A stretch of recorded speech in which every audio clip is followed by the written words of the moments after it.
Views and opinions expressed are respectfully held and are shared for information and reflective purposes only.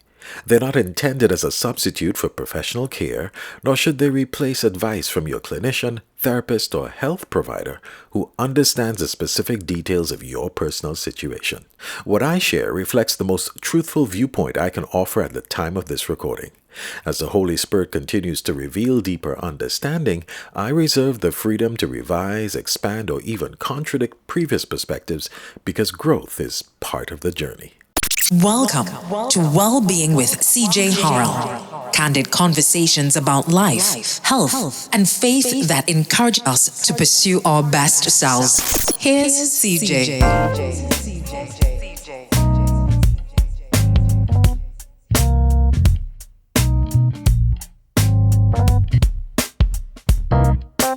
Like many of you, I've been through some things.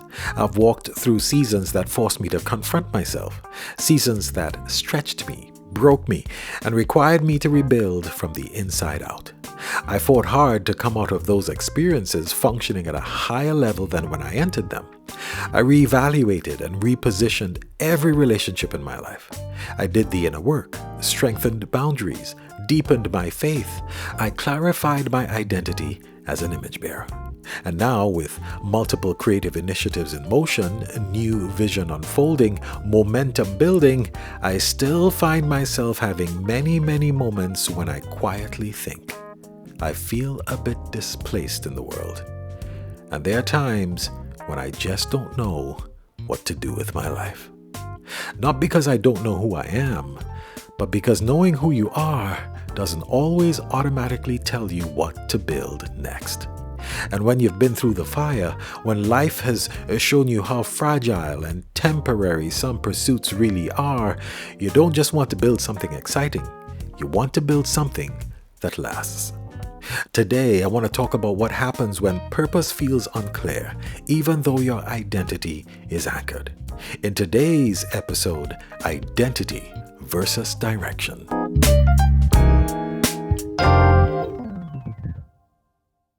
Good morning, good afternoon, good evening, wherever you're tuning in from. Welcome to another edition of Well-Being with CJ Harrell. And of course, my name is CJ, and I have, guys, a big announcement to make. The Well-Being Podcast now has its very own store. A small space on the web where my resources are shared freely. No funnels, no bartering, just freely given resources and optional gratitude. And this growing list of products include free reflection guides, the well-being companion cards, my ebook, and much more to come. And if the podcast has been meaningful to you and you'd like to support future episodes, you can also tip the pod right there as well, right from the store. Tips are entirely optional and simply a quiet thank you. Everything shared there, guys, is a gift, and it's all accessible from my website or right from the episode footer in your streaming app. Just click on the Support the Podcast and Access Digital Resources link. That's the name of the link. Support the Podcast and Access Digital Resources link. These resources were created to support reflection, grounding, and wholeness. Today's resource is called Secure in Who I Am. That's the companion card for this episode, and I'd be sure to mention it again at the end of the pod. I seldom promo upcoming episodes, but I want to do that today. Next time on the Wellbeing Podcast, The Beauty of Different, discovering grace for the journey you didn't plan but were chosen for.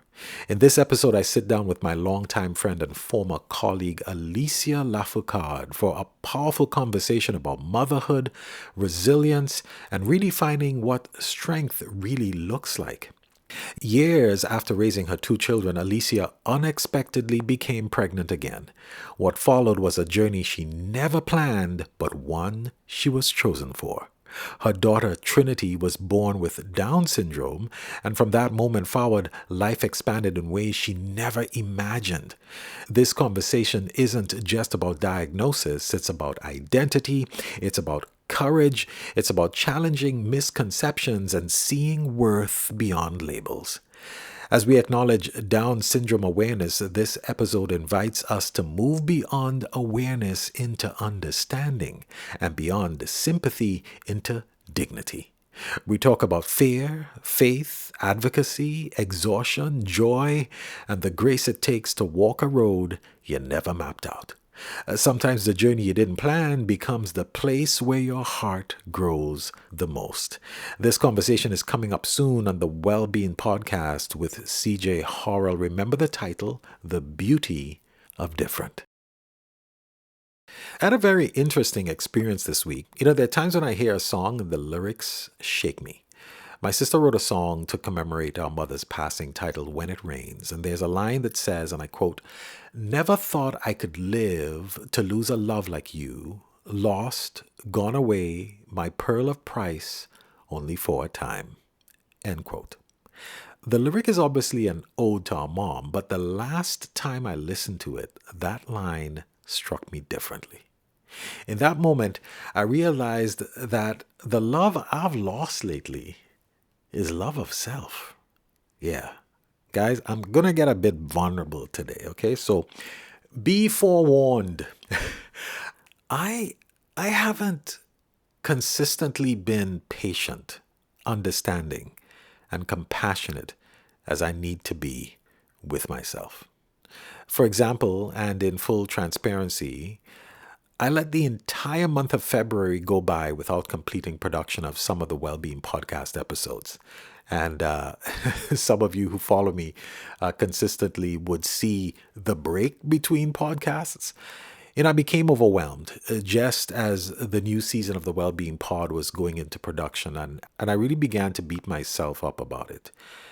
Before long, that mindset, though, started affecting everything else. That realization just didn't sit with me for a moment. It began to reveal a pattern. Not about my schedule, not about productivity, but about how I've been treating myself. Whether it's in the coaching seat, in the content I create, or in conversations with a friend, I've noticed something. I'm often more patient, more caring, more understanding with others than I am with myself. And that realization gave me pause. So now I'm becoming more intentional about extending that same grace inward. I'm choosing to be gentle with myself, especially in moments when I fall short, when I feel inadequate, when I miss the mark. Instead of being harsh or overly critical, I'm learning to respond with compassion. Because suffering, imperfection, and failure, they are not personal defects. They are part of the shared human experience. They're not something that only happens to me. They're something we all walk through. And I'm learning to hold my painful thoughts and emotions in a balanced awareness. Not ignoring them, not suppressing them, but also not exaggerating them. Just allowing them to be acknowledged without judgment. That's where self-trust and discovery begins. Even in the moments when the world feels strange to me and I feel like I've lost myself, when I sit with that feeling, I realize something deeper. I'm not lost. I didn't disappear. Parts of me just went quiet. Wounded parts, protective parts, exhausted parts. They're not dead. They're waiting for safety. I'm learning that self-trust grows where there's safety, not pressure. And finally, I'm asking myself a better question. Instead of asking, how do I push myself again? I've started asking, what part of me needs compassion right now? Because self-trust is born from self-compassion. I don't rebuild myself by criticizing who I was. I rebuild myself by caring for who I am. And maybe the most humbling realization of all is If I can call my mother a pearl of great price, then I have to consider that I also have value. Come on, man. Not because I've figured everything out, not because I'm strong every day, but because I'm an image bearer and I'm still here, still reflecting, still growing, still choosing not to quit on myself. That's not weakness, that's awakening. I've also been feeling the weight of the frequent pauses in my life, not just with that podcast production pause, but other areas of my life that experience a pause. And if I'm honest, it hasn't been easy for me because in those in between seasons, those slowdowns, those moments where things aren't moving the way I expected, they sit heavy sometimes. And I think that's part of why sometimes I have that quiet thought. I don't know what to do with my life. Not because I lack ability, not because I lack faith, but because I struggle with the pauses. Growing up in a faith based community, I was constantly reminded that life is supposed to be purpose driven.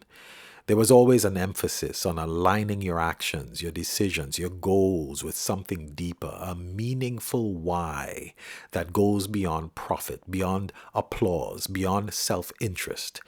And that, of course, shaped me in many good ways. But here's what didn't always come easy: understanding the difference between identity and purpose. Because when you grow up, constantly hearing about calling and destiny and assignment, it's easy to start measuring who you are by what you're doing. And those are not the same thing. And that is why direction feels heavy for me at times because I was trained to take purpose seriously. And that's not wrong, it just needs to be properly ordered. Purpose answers what I'm called to do. Identity answers who I am, even when I'm not doing anything impressive. You know what else I've found? Clarity of identity does not automatically bring clarity of assignment. In fact, I've discovered that the clearer we are about who we are, the more comfortable we become with changing what we do on a dime. Identity is fixed, assignments are seasonal. You see, when identity is secure, you can enter and exit seasons without losing yourself. Identity is permanent, it's rooted in essence, calling, design, the divine image bearing. Identity is not constructed, it's revealed. It's not something you manufacture through performance, it's something you discover through alignment. It's who you are before you work, before you produce, before you lead, before you marry, before you parent, before you build anything. It is who you are before applause and who you are after silence. When identity is unclear, we chase permanent assignments. When identity is clear, we steward temporary ones. At the deepest level, identity is rooted in being an image bearer of the Creator. Not in what you accomplish, but in whose reflection we carry. Divine image bearing means we embody, we exemplify, we express aspects of God's nature within time.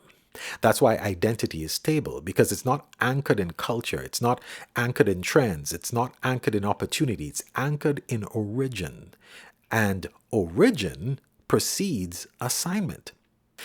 Assignment, for example, is seasonal. It answers the question, what am I doing right now? Assignments shift with seasons, capacity, maturity, environment, and purpose.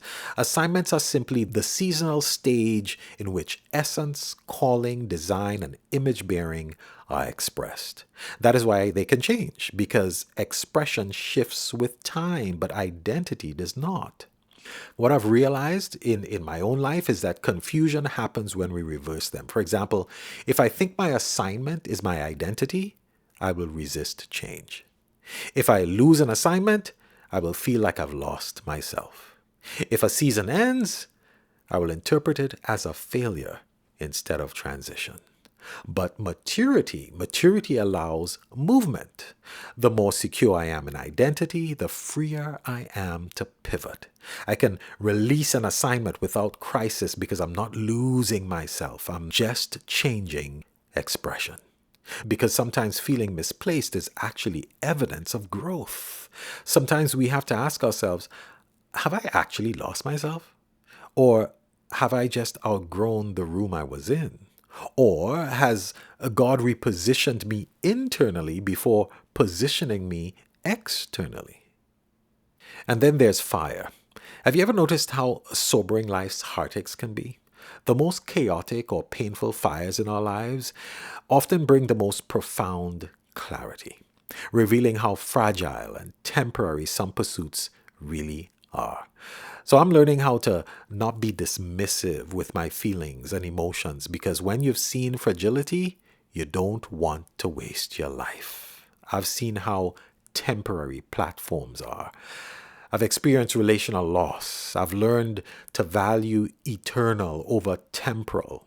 When you lose something precious, you stop building carelessly. And that is not fear, it's reverence. Life has taught me that titles fade, applause fades, money shifts, platforms change, influence fluctuates. I've seen the fragility of earthly structures. So now every decision carries weight, not because I'm insecure, but because I'm aware.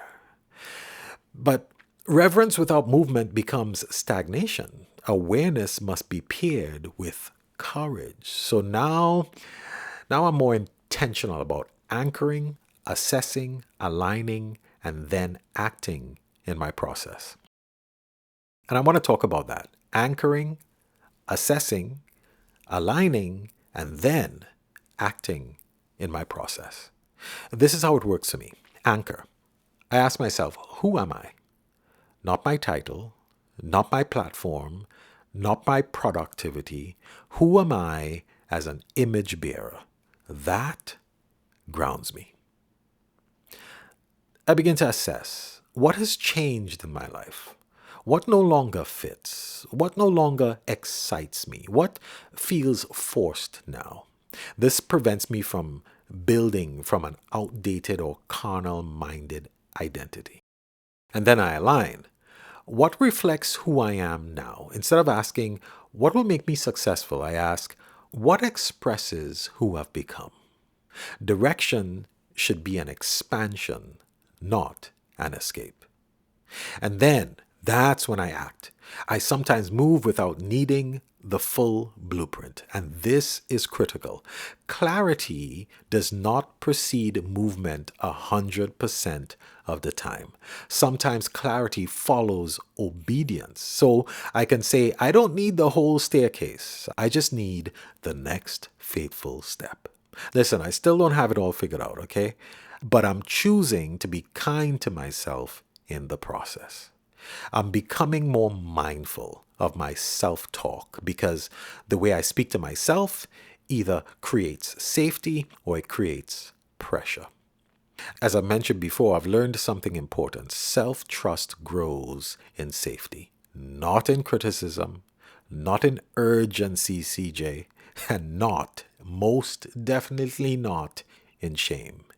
If I want to continue to build trust in myself, if I want clarity to return, then I have to create an internal environment where I feel safe enough to grow. So instead of asking, how do I maximize my impact? I ask, how do I honor the man I've become? Now I can say with confidence, my identity is not in crisis. It's in transition. I'm not confused about who I am. I'm navigating timing, expression, scale, and focus. So maybe purpose doesn't feel unclear because it's absent. Maybe it feels unclear because it's simply evolving. I have some reflection questions I want you to ask yourself with me. Is my identity actually unstable, or is my direction simply changing? What part of me needs compassion before I make the next move? What would I build if I wasn't trying to prove anything? What feels aligned with the man or woman I've become? Identity anchors you, direction unfolds you, and unfolding takes time. You're listening to Well-Being with CJ Harrell. Well-Being with CJ Harrell. Straight ahead, final thoughts.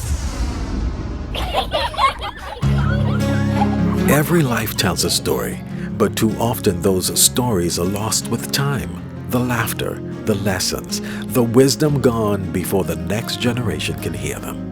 With Timeless Ties, we help you capture those priceless memories and preserve them forever. Through guided conversations, we turn your loved one's voice, stories, and life journey into a lasting keepsake. Whether it's a beautifully printed photo book, a heartfelt audio recording, or a documentary-styled video. This isn't just about saving stories, it's about preserving love, building connection, and passing down a legacy that time can never erase. Book your free consultation today and begin your family's journey with Timeless Ties, because memories fade, but legacies last. Timeless Ties, a gift of memory, love, and legacy.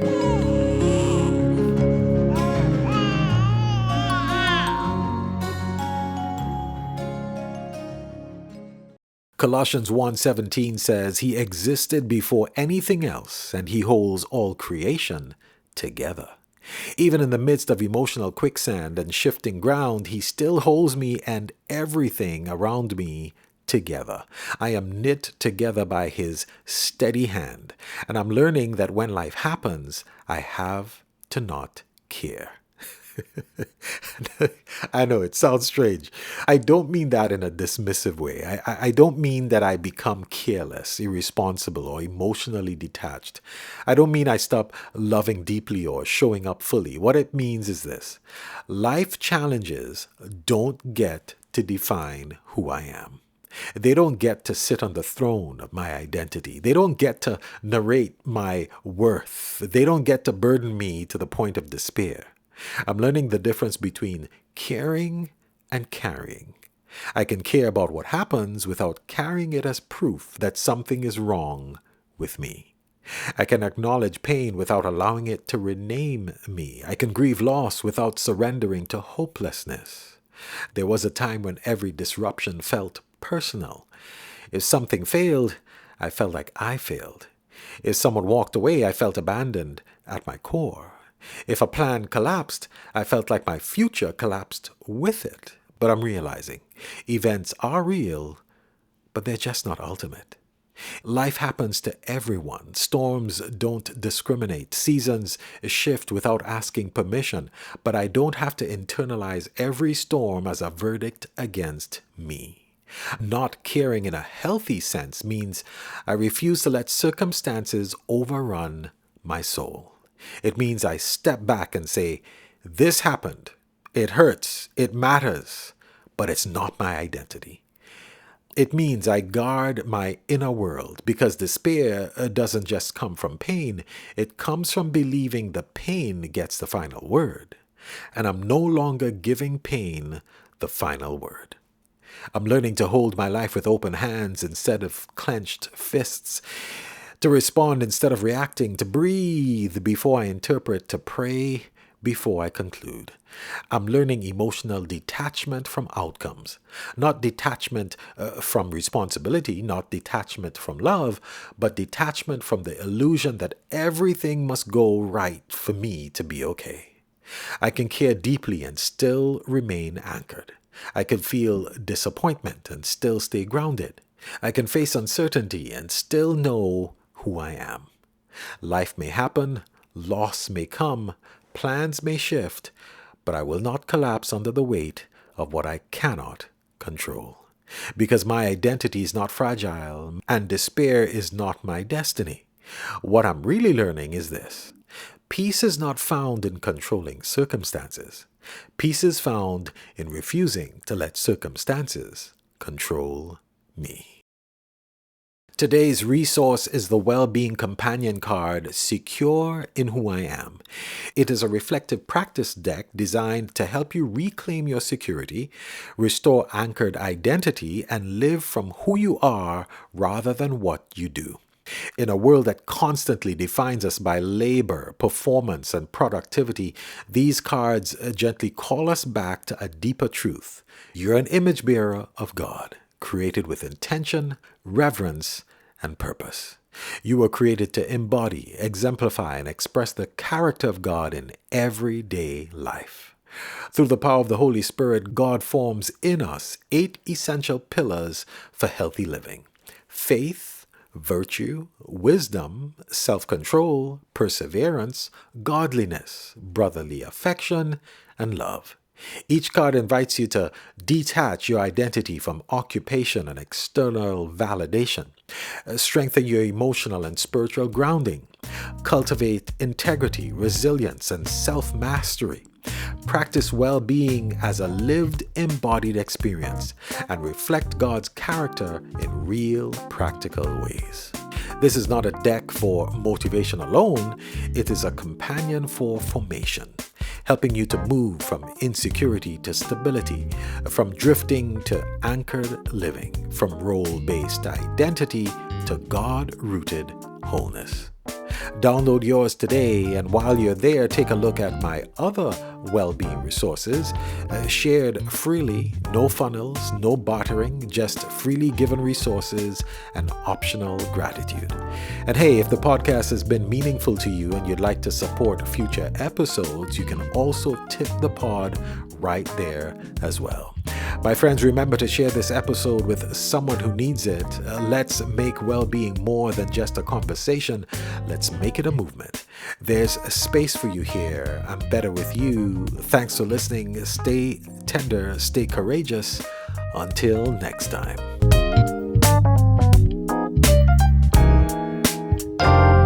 Thank you for listening to this edition of Wellbeing with CJ Harrell. If you enjoyed the show, remember to like, comment, share, and subscribe. And visit us at cjharrell.com. We're better with you.